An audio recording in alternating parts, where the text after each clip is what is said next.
केंद्रीय मंत्री हरदीप सिंह पुरी हमारे साथ हैं। सर, आपसे मेरा पहला सवाल ये है, प्रधानमंत्री नरेंद्र मोदी का यूएस जाना और जिस तरह का रिसेप्शन उनको वहां पर मिल रहा है और जिस तरह से चर्चा हो रही है, पूरी दुनिया में चर्चा हो रही है, आपको क्या लगता है कि ये जो यूएस की विजिट है पीएम मोदी की, ये कितनी महत्वपूर्ण है भारत के पर्सपेक्टिव से और दुनिया में जो भारत की भूमिका है उस पर्सपेक्टिव से? देखिए, ये जो उनका जो स्वागत हो रहा है, इसको सही माने में आप इसको रॉक स्टार वेलकम कह सकते हैं।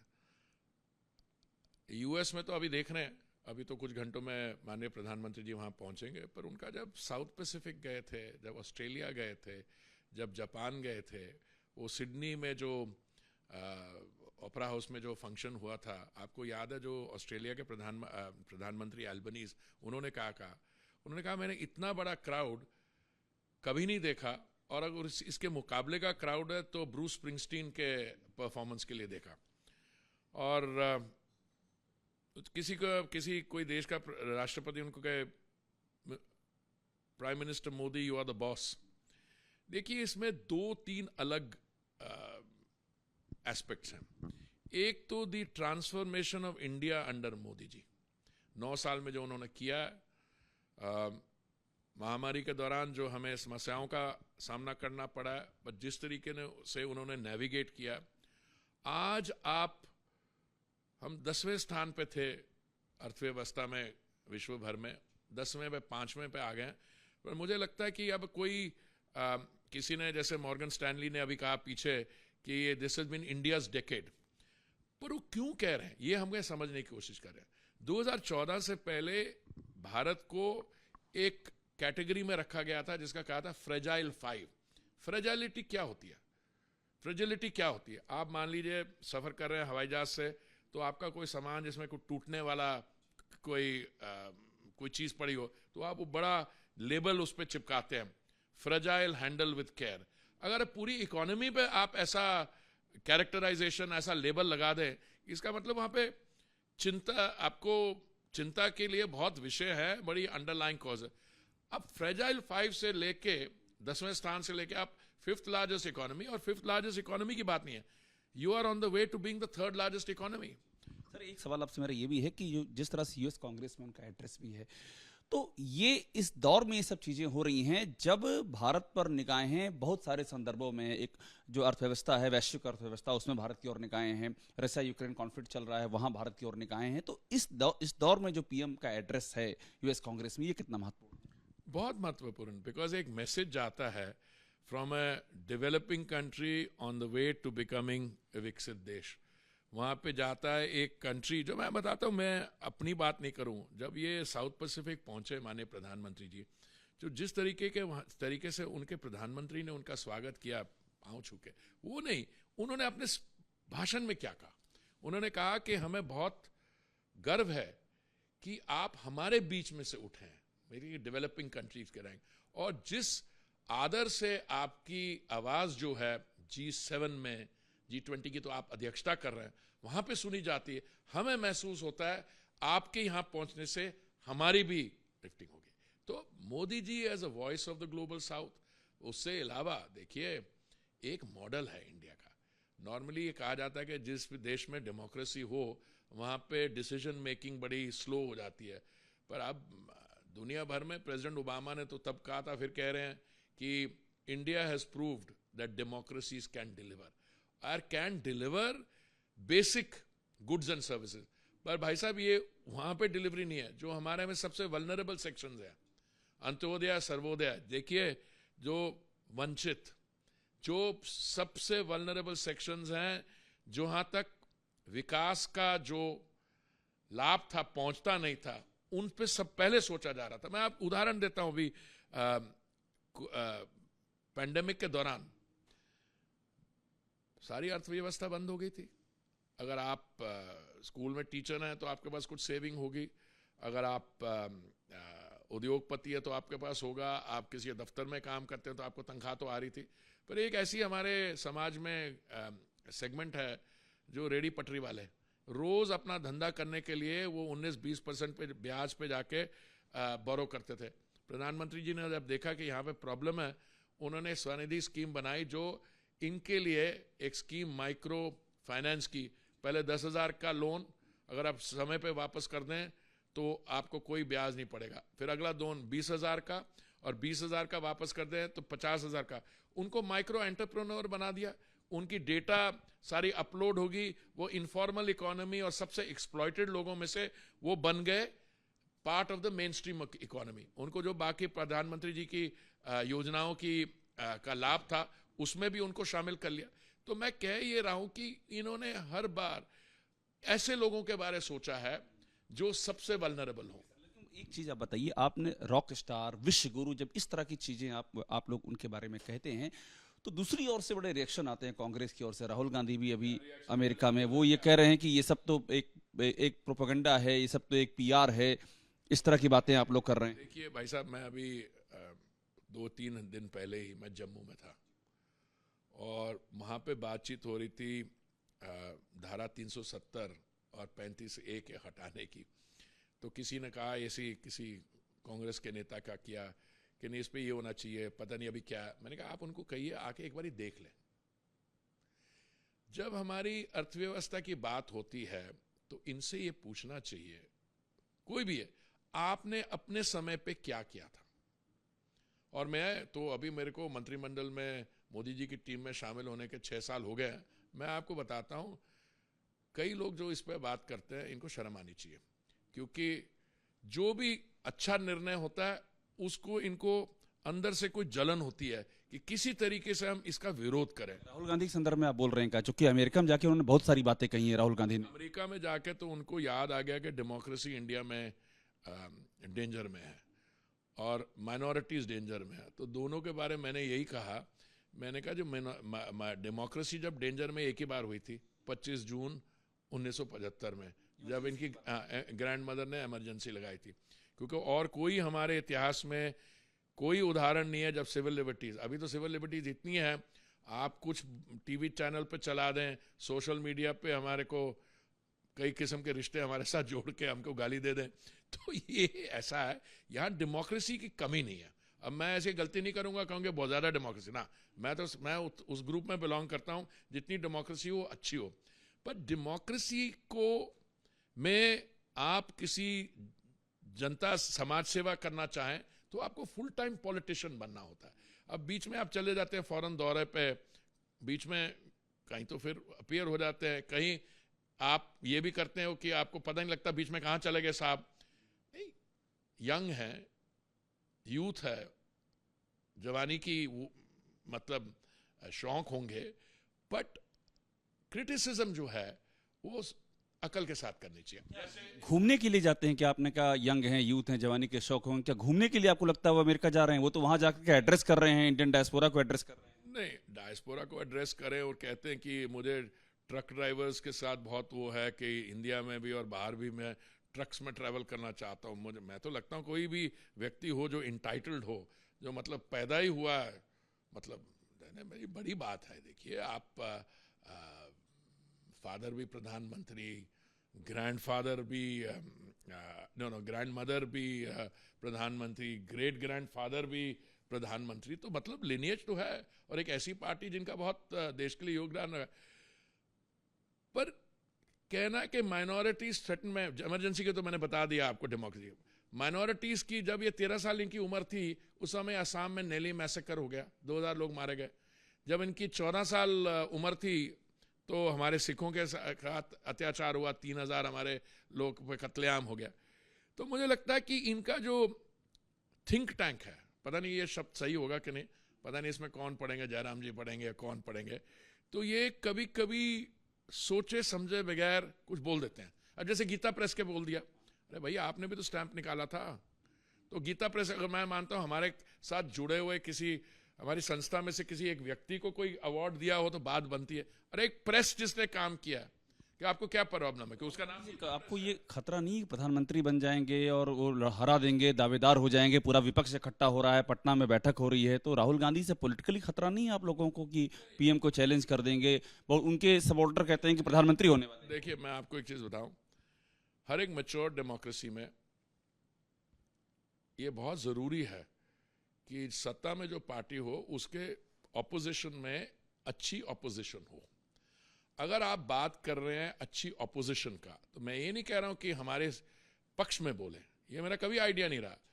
आप हमारे खिलाफ बोले, हमारी जो नीतियां हैं उसका आप विरोध करें, तो उसको करने का ढंग है। मान लीजिए आपकी असेसमेंट में कोई हमने ऐसी हम बिल लाए हैं, नीति लाए हैं, तो उसका विरोध करना चाहते हो, पार्लियामेंट इज द फोरम, आप आके करिए। ये भाई साहब मजाक करते हैं या सीरियसली कहते हैं कि मुझे बोलने नहीं दिया? प्रेसिडेंट के एड्रेस पे 42 मिनट बोले। अब कंटेंट क्या था मैं उसमें नहीं जाना चाहता हूं। तो आप अगर ऑपोजिशन का मतलब है एंटरटेनमेंट वैल्यू, उसमें भी थोड़ा अच्छा लगता है, कभी कभी थोड़ी इंटरेस्टिंग चीज बह जाते हैं, कभी कभी पता नहीं वो आंख मार देते हैं, कभी किसी के गले लग जाते हैं, मतलब ये जो है, मुझे तो लगता है ये antics of a non serious politician है।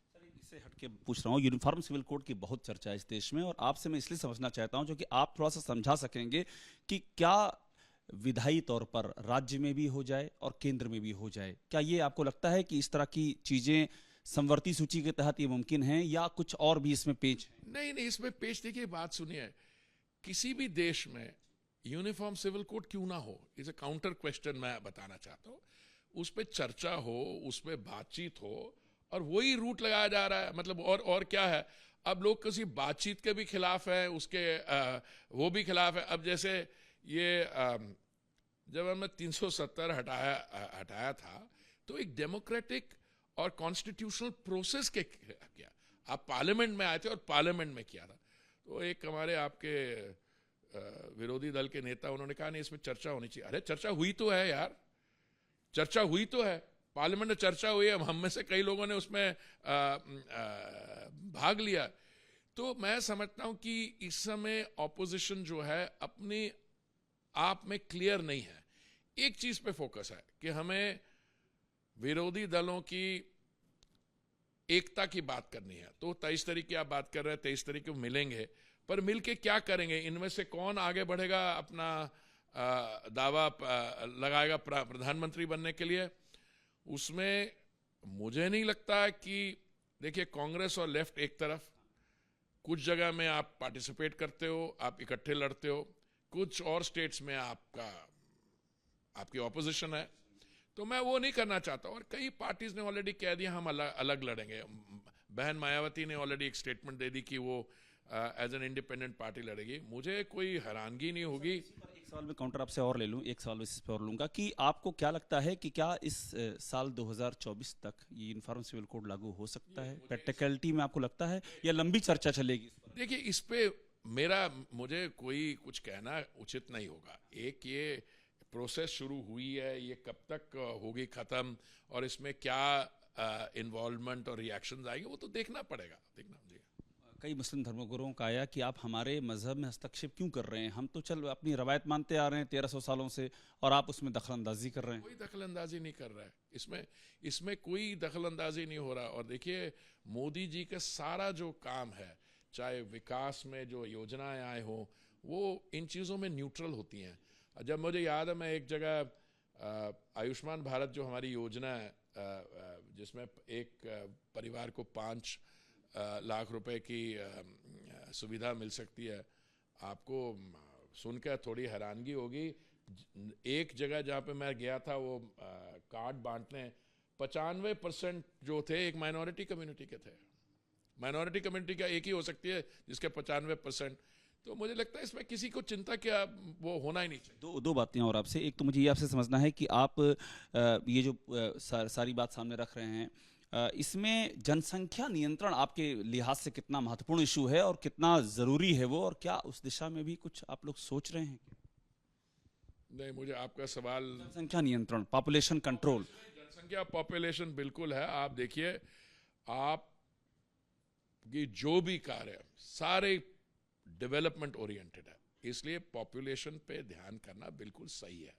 ठीक है, तरीका क्या होगा सर इसका? उसका तरीका तो आपको अपने बीच में से निकालना पड़ेगा। अगर मैं मान कर लूं कि एक कम्युनिटी में को डायरेक्टेड हो, फिर वो कहेंगे जी ये तो हमारा अधिकार है, आप कौन होते हो हमारी पर्सनल लाइफ में इंटरफेयर करते। देखिए मैं देखता हूँ ये बड़ी प्रॉब्लम होने वाली है किसी समय में। कई ऐसी जगह में डेमोग्राफिक्स ऐसे चेंज हो रही है। मैं ये नहीं कह रहा हूं अच्छे या बुरे के लिए। आप जैसे हमारे धार्मिक स्थान है वहां पे लोग रहेंगे नहीं। अबे जो पंजाब में, मैं छोड़िए, मैं इस विषय से दूर जाके आप देखिए पंजाब में जो पॉपुलेशन है आने वाले समय में रहेंगे वो लोग। अब वो लोग सिखों की बात करते हैं, मैं जान के सवाल को आपके, मैं उत्तर को आपके सवाल से दूर ले जा रहा हूं। किसी ने कहा कि हमारे सिखों की पॉपुलेशन तो 2% होती थी कुछ साल पहले, किसी ने कहा नहीं हमारी 1.6 है। मैं कह रहा हूं और भी गिरेगी। क्यों? अगर आप अपने बच्चों को कनाडा या बाकी जगह भेजने शुरू कर दो, अगर कोई वहां पे बहुत अच्छा कोई पढ़ाई लिखाई और कोई तीर मारने के लिए जा रहे हो तो बात भी बनती है, पर आप you are escaping a place और इसमें डेमोग्राफिक चेंज आएगी। देखिए मुझे नहीं लगता सरकार के पास ये विकल्प है क्या लेजिस्लेशन का? नहीं, देखिए मैं उसमें नहीं पढ़ूंगा। मैं आज सब बताता हूं, मैंने जो 9 साल में का प्रधानमंत्री जी का कार्य देखा है, एकदम विकास में है। अगर वहां प्रधानमंत्री आवास योजना 3 करोड़ बन गई शहरी और ग्रामीण मिला के, आप उसमें 14 करोड़ शौचालय बन गए, उसमें कोई ये नहीं देखता कितने एक कम्युनिटी को गए या किसने दूसरे कम्युनिटी को गए। हाँ, ये हो सकता है कि इकोनॉमिकली वीकर सेक्शन का क्राइटेरिया हो। अगर आप प्रधानमंत्री आवास योजना चाहते हैं तो अगर आप ईडब्ल्यूएस या बिलो पॉवर्टी लाइन होंगे हो, कई जगह मैं जानता हूं, मैं ऊटपटांग की सवाल सोचता हूं, ये सर ये तो अभी अबव पॉवर्टी लाइन हो गया, इसको नहीं दे रहे। अरे भाई आइडिया है कि उनको नहीं देना, समझे ना। ये अगर केंद्रीय योजना है तो अफर्मेटिव एक्शन की योजना है, उसमें कोई कौन सी कम्युनिटी का ऐसी कोई बातचीत ही नहीं है। अंतिम सवाल वो है जिसको हर कोई आपसे सुनना चाह रहा होगा, पेट्रोल प्राइसेस को लेकर कुछ सोच रहे हैं सर आप लोग जिस तरह से आपने सवाल पूछा। देखिए पेट्रोल प्राइसेस के बारे बताऊं, 1 साल से बढ़े नहीं है, अप्रैल 2022 से नहीं बढ़े। और मैं आपको एक बताऊं, इसका मैं फुल क्रेडिट, मतलब 1% भी कह नहीं था, माने प्रधानमंत्री जी को जाता है। क्यों? क्योंकि उन्होंने 2 समय, नवंबर 2021 में और मई 2022 में यह निर्णय लिया कि सेंट्रल एक्साइज जो है उसको कम किया जाए। उसके कारण पेट्रोल और डीजल का दाम 6 रुपए और 13 रुपए कम हुआ। और हमारी जो ऑयल मार्केटिंग कंपनीज हैं, पीएसयूज, इन्होंने खूब नुकसान लिया। गैस में इन्होंने, इनका ये कहते हैं नुकसान हमारा 28,000 करोड़ था, हमने बाद में उनको 22,000 करोड़ दिया भी है और हमने इक्विटी भी बाद में दी है पेट्रोल की। मैं आपको 2 तरीके होते हैं। एक तो प्राइम मिनिस्टर मोदी जी का जो मॉडल है, सेंट्रल गवर्नमेंट अपनी एक्साइज कम करती है, बीजेपी स्टेट्स ने वैट कम किया, पर नॉन बीजेपी स्टेट ने नहीं किया। ये भगवान मान साहब की सरकार ने 4-5 दिन पहले पेट्रोल और डीजल के दाम बढ़ा दिए। मैं उस पर नहीं कुछ कहना चाहता हूं, बट कांग्रेस ने कैसे किया था?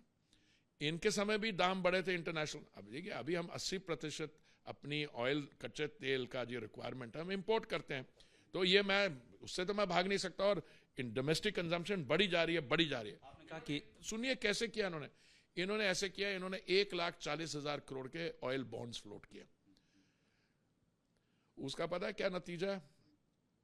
हम आज 3,50,000 करोड़ लौटा रहे हैं। वो पंजाबी में कहावत है, करे नाना ते पुख्ते पोता। पंजाबी सामने रखी भी है। मेरा ये पूछना है कि क्या आगे भी संभावना है इसमें, रिडक्शन की आगे भी संभावना आप देखते हैं? 100%। अगर इंटरनेशनल, देखिए पहले कंपनी नुकसान पे जा रही थी, कंपनी जब नुकसान पे जाती है तो कोई अपने घर में तो थोड़ा बेच के आपको सस्ता पेट्रोल कर देगी। अब दुनिया भर में पेट्रोल प्राइसेस देखिए, इंडिया का पेट्रोल प्राइस ऑयल प्रोड्यूसर्स को छोड़ के, जिसके यहाँ पिछले बैकयार्ड में तेल है वो तो छोड़ के बाकी सबसे कम है। और अगर ये स्थिति ऐसी ही रही, देखिए इसमें कोई एश्योरेंस नहीं दे सकता। अभी पीछे ओपेक जो प्रोड्यूसिंग कंट्रीज का कार्टेल है, उन्होंने क्या उन्होंने क्या किया, 1.6 मिलियन बैरल्स दिन की प्रोडक्शन काट दी, और उससे पहले पिछली मीटिंग में 1 मिलियन बैरल काट दी थी। अब ऐसे काटते गए और तेल ही नहीं होगा तो ऑब्वियसली बढ़ेगा। पर मुझे आपका सवाल है, हमें संभावना है, मैं ऑप्टिमिस्ट हूं, अगर ग्लोबल सिचुएशन ऐसी रही और प्रधानमंत्री जी की जो डिसाइसिव लीडरशिप है वो जरूर कंज्यूमर को बेनिफिट की सोचेंगे। मतलब आप बड़ी बात कह रहे हैं कि ग्लोबल सिचुएशन अगर सेम रही तो ये और भी घट सकते हैं। एब्सोल्युटली। और कभी कभी ऐसे होता है कि ग्लोबल सिचुएशन पूरी नहीं, अभी थोड़ी मैंने ठीक है, नीचे पहले बड़ी रिकवरी थी। अच्छा ऑयल कंपनी से आप बात करेंगे, मेरी अच्छे रिलेशन है उनसे, उनकी बात पूरी मत समझना, वो तो कहेंगे नहीं हमारी अभी भी रिकवरी पूरी नहीं है। भाई उसका मतलब है एक में रिकवरी नहीं होगी, दूसरे में होगी, जो भी होगा, बट ये रिस्पॉन्सिबल डिसीजन मेकिंग। आप देखिए यहाँ पे क्या हो रहा है, हमारे साउथ में एक देश है जिसको $4 बिलियन का, 4 बिलियन कितने हुए यार, 28,000 30,000 करोड़ का आप दे चुके हो लाइन ऑफ क्रेडिट। एक आपके वेस्ट में है कंट्री, वहां पे 8 बजे शाम को बत्ती बंद करनी पड़ती है ही नहीं एनर्जी, और आपके यहाँ तो कोई मैं देख नहीं रहा। बहुत वर्षा भी हुई नॉर्थ ईस्ट में, तुम्हारी ऑयल मार्केटिंग कंपनी के लोग अपने कंधे पे सिलेंडर डिलीवर करते। मैं ये कह रहा हूं कि अगर सिचुएशन ऐसी रही तो ये हो सकता है आने वाले समय पे, पर इसको देखना पड़ेगा। ये नहीं कि आप थोड़ा कम करें और कल दाम 3 गुना हो जाए। तो ये सारी चीजें जो है मैं समझता अभी ठीक। अब देखिए अभी जहां ठीक है ना सर आप इसको लेकर के? मैं तो शक्ल से थोड़ा, लोग कहते हैं ऑप्टिमिस्टिक लगता हूं मैं, जो भी अच्छी बात कहने की आदत है, बट सिर्फ ये नहीं है। अब देखिए 74 हवाई अड्डे थे 2014 से पहले, वो 74 और बन गए, 148 हो गए। दुनिया में हम सेकंड लार्जेस्ट मेट्रो सिस्टम बनने जा रहे हैं। और सिंधिया जी से मैंने बात की उस दिन, मेरे को बड़ी खुशी लगी, उन्होंने कोई टिप्पणी भी दी है कि देखिए 148 नहीं, 5 साल में हमारे यहाँ 200 से अधिक हो जाएंगे। देखिए हवाई अड्डे क्यों बनेंगे, आपके पास जहाज और आ रहे हैं। इंडिगो ने आज 500 जहाजों का एक ऑर्डर इंक किया, पीछे एयर इंडिया ने किया था। दुनिया भर में अर्थव्यवस्था फ्लैट है या रिसेशन में जा रही है, आपके यहाँ बढ़ रही है। कुछ तो मोदी जी ने अच्छा काम किया होगा। जो ये विरोधी दल के जो आप हमारे लोग हैं, आपके साथ भी उनकी चर्चा होती रहती होगी, उनको ये करिए कि आप, जनता भी आपकी बात पसंद करेगी। वो लोग इतने फ्री की सब्सिडी और गिफ्ट, और कर्नाटक में जो हो रहा है, पंजाब में जो हो रहा है, आप रेवड़ी पॉलिटिक्स कह रहे हैं, लेकिन आप सस्टेनेबिलिटी पे मैं बात कर रहा हूं कि क्या आपको लगता है इसका भविष्य, ये जो हिमाचल, पंजाब, कर्नाटक और कई जगह पर बीजेपी ने भी इस तरह का अनाउंसमेंट किया हुआ है, आपको भविष्य क्या लगता है इसका? नहीं, आप अगर मेरे से सीरियसली पूछना चाहते हैं, रेवड़ी पॉलिटिक्स तो बहुत काउंटर प्रोडक्टिव है। कौन ये करेगा? अगर मान लो हम आपस में रहते हैं तो एक व्यक्ति को गंदी आदत होगी तो दूसरे में भी गंदी आदत आ सकती है। मैं ये नहीं कह रहा हूं, पर देखिए ये तरीका नहीं है। अल्टीमेटली रेवड़ी कुछ नहीं होती। काउंटर प्रोडक्टिव का मतलब क्या हुआ? काउंटर प्रोडक्टिव का मतलब कि सबका नुकसान होगा। रेवड़ी सबका नुकसान होगा। रेवड़ी कोई अगर पेड़ पे कोई रेवड़ी उगती हो या जमीन से निकलती हो तो मान तो सही है भाई, वो किसी टैक्स पेयर का पैसा है, आप टैक्सेस देते हैं। अब इन्होंने क्या किया कर्नाटक में, खूब हाई लेवल हवाबाजी की, और जब आया उन्होंने वहां पे इलेक्ट्रिसिटी रेट बढ़ा दिया। पंजाब में क्या किया, मैं ये कर दूंगा मुफ्त, वो कर दूंगा। पिछले 1 हफ्ते पहले इन्होंने वो चला दिया, क्या नाम है, पेट्रोल और डीजल का दाम बढ़ा दिया। तो बीजेपी की स्टेट्स में मैं समझता हूं जो भी कारण हो, सेंटर की थिंकिंग, उनकी अपनी थिंकिंग, इन्होंने वैट भी कम किया। ये जो पिछली सरकार थी महाराष्ट्र में, क्या कहते थे, MVA, हाँ अगाड़ी, इन्होंने क्या किया, इन्होंने पेट्रोल और डीजल को छोड़ दिए। इन्होंने वो जो पीने वाली दारू होती है ना, उस पर 320% वो था, उसको 320 से हटा के 150 कर दिया। प्रायोरिटीज की बात है। मैंने भी मान साहब को कहा, मेरे मिलने आए थे 2-3 दिन पहले, मैंने कहा जी वो मैंने लिखता हूँ वो आपका जो फीड स्टॉक है वो या एथेनॉल बनाने में लग सकता है या दारू बनाने में लग सकता है। तो उन्होंने कहा नहीं मैंने और कह दिया वो एथेनॉल ही बनेगी। अब आप देखिए पंजाब में तो एक बड़ी हेल्दी अल्कोहल कंजम्पशन की वो स्टेट है, तो उसके बारे में क्या टिप्पणी दूं। बट देखिए 9 साल जो मोदी जी ने कर दिखाया, उसके कारण मॉर्गन स्टैनली और सब लोग कह रहे हैं दिस इज इंडियाज डेकेड, और आने वाले 10 साल में भी इसकी अब नींव रखी गई है और इस पे काम होगा। तो हरदीप सिंह पुरी जी अपनी बात कहते हुए और इस पर बार बार जोर दे रहे हैं कि जो फंडामेंटल हैं भारतीय अर्थव्यवस्था के बहुत ही बेहतर हैं, और जो मोदी सरकार का विजन है वो भारत को लगातार आगे ले जा रहा है, और विश्व में भारत की एक ऐसी तस्वीर उभर करके सामने आ रही है जिस पर हर भारतीय को गर्व हो सके। कैमरा मुकेश यादव के साथ अभिषेक उपाध्याय, ABP न्यूज, दिल्ली।